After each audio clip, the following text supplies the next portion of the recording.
केवल नाम और रूप के कारण, कल्पित होने के कारण हमको सत्य भाषित होता है, लेकिन सत्य है नहीं। इसलिए जो सत्य नहीं है उसके साथ जुड़ करके भी क्या, जुड़ना ही है तो सत्य से जुड़ो। और सत्य क्या है? ब्रह्म सत्यम जगन मिथ्या। योग का मतलब है युक्त हो जाना, जुड़ जाना। किससे? सत्य से। संसार से जुड़ना वह तो झूठ से जुड़ना हुआ। एक आदमी बस में बैठा बैठा कुछ चीजें उठाकर ऐसे खिड़की से फेंक रहा था, उठाए और फेंके। उसके बगल वाले ने कहा, भाई साहब ये क्या कर रहे हो? बोले, देख नहीं रहे हो मैं बंदर को चना खिला रहा हूं, ले। और तो उसने खिड़की से झांक कर देखा, बोले बंदर कहां है? अरे बोले, बंदर नहीं, चना भी तो कहां है? चना भी तो नहीं। जैसे बंदर कल्पना में है वैसे चना भी कल्पना में है। हमारी आपकी यही दशा है। ज्ञान के अभाव में, अज्ञानता की प्रगाढ़ता में यह संसार ही हमको सत्य भाषित होता है, जबकि संसार है नहीं। रस्सी में सर्प हमको सत्य मालूम पड़ता है, लेकिन सर्प है नहीं, वो एक केवल भ्रम है हमारा, भ्रांति। जब ज्ञान होता है तो न तो वहां सर्प है, न ही कोई भय है। इसलिए जुड़ना है, युक्त होना है तो ब्रह्म से जुड़ो। योग का मतलब है युक्त हो जाना। और यहां 3 प्रकार के योग की चर्चा श्रीमद् भगवद गीता में आती है। 6 अध्याय में भक्ति योग है, 6 अध्याय में कर्म योग की चर्चा, और 6 अध्याय में ज्ञान योग की चर्चा। कुल 18 अध्याय है ना, तो 6 अध्याय में 3 योगों की चर्चा आती है, कर्मयोग, भक्ति योग, ज्ञान योग। परमात्मा को पाने के ये 3 ही मार्ग हैं, भक्ति योग, कर्मयोग अथवा तो ज्ञान योग। अब आपको और कंफ्यूजन हो रहा होगा कि महाराज अभी तक तो हम यही सोच रहे थे कि 2 मार्ग है, ज्ञान का और भक्ति का। एक तीसरा मार्ग और है, कर्म का। अकर्तापन यदि आ जाए, सारे कर्म परमात्मा को समर्पित कर दिए जाएं, तो यह भी एक मार्ग हो सकता है। कुछ भी करो परमात्मा की मर्जी से करो, वहां कर्ता भाव हो ही ना। तुम नहीं कर रहे हो, बस हो रहा है। बड़े बड़े महापुरुष आप देखो, वो कुछ करते नहीं है, हो रहा है उनके द्वारा। अस्तित्व जो करवा ले रहा है वो कर ले रहे हैं, बाकी वो कुछ खुद नहीं करते हैं।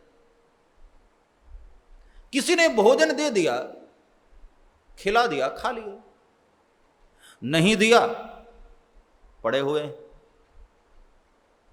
अपनी कोई इच्छा नहीं, अपनी कोई लालसा नहीं। अस्तित्व यदि करवाना चाहे तो करवाए, न करवाना चाहे तो उसकी मर्जी, पड़े हुए। ध्यान रहे, संसार में जो भी कुछ हो रहा है, जो भी तुम कर रहे हो, वो सब उसकी इच्छा से हो रहा है और उसकी मर्जी से हो रहा है।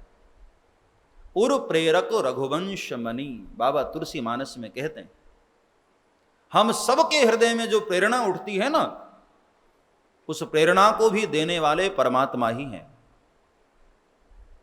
अच्छा बुरा जो भी हो रहा है, सब ईश्वर की मर्जी से हो रहा है, उसकी इच्छा से हो रहा है। लेकिन अब एक प्रश्न और उठता है कि भाई जब सब उसकी इच्छा से ही होता है, तो पाप का परिणाम हमको क्यों मिलता है? जब गलत कर्म भी उसकी इच्छा से ही हो रहा है, तो दंड हमको क्यों मिलता है?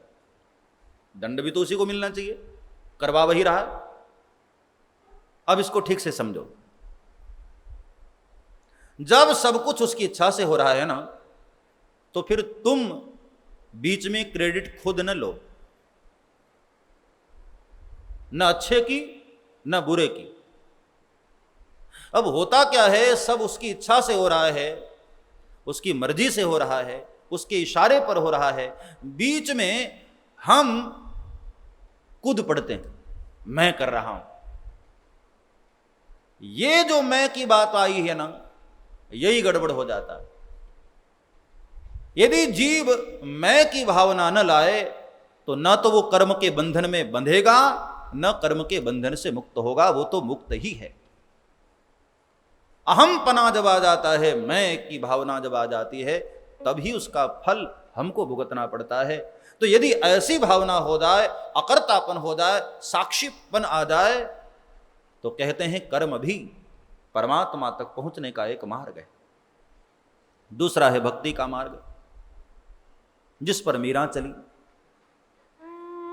ऐसी लागी लगन मीरा हो गई मगन, वो तो गली गली हरि गुण गाने लगी। ऐसी लागी लगन, ऐसी लागी लगन, ऐसी लागी लगन, ऐसी लगन लगी, सब कुछ छोड़कर चल दी। महात्मा बुद्ध को जब थोड़ा भान हुआ, राज्य महल को छोड़ दिया, पद को छोड़ दिया, पत्नी बच्चे को छोड़कर निकल दिए सत्य की खोज में। महलों में पली बन के जोगन चली, मीरा रानी दीवानी कहने लगी। ऐसी लागी लगन, ऐसी लागी लगन, जिस पर मीरा चली।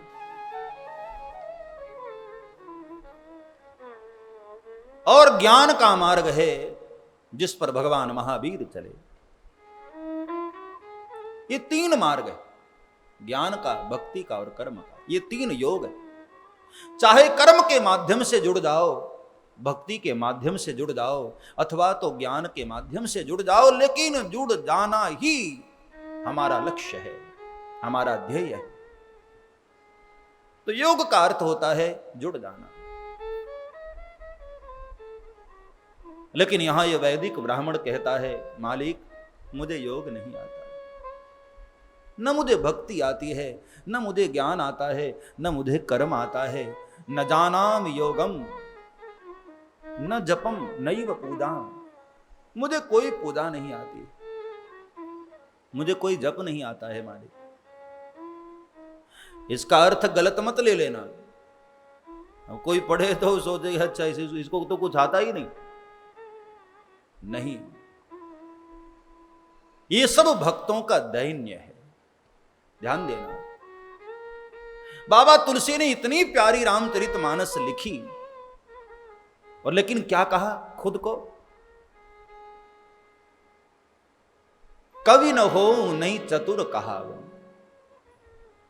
मति अनुरूप राम गुण गावो।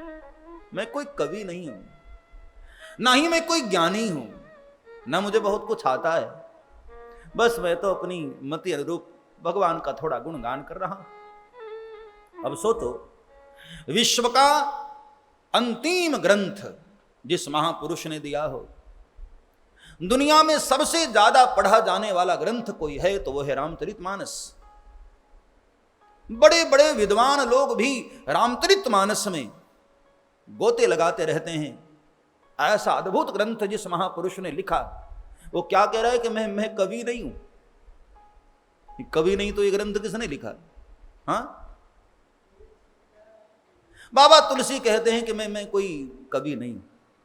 इसका मतलब ये बाबा तुलसी का दैन्य भाव है, ये बाबा तुलसी की दीनता। असल में बड़े बड़े भक्त लोग, बड़े बड़े ज्ञानी लोग भगवान के सामने खुद को दीन बनाकर पेश करते हैं।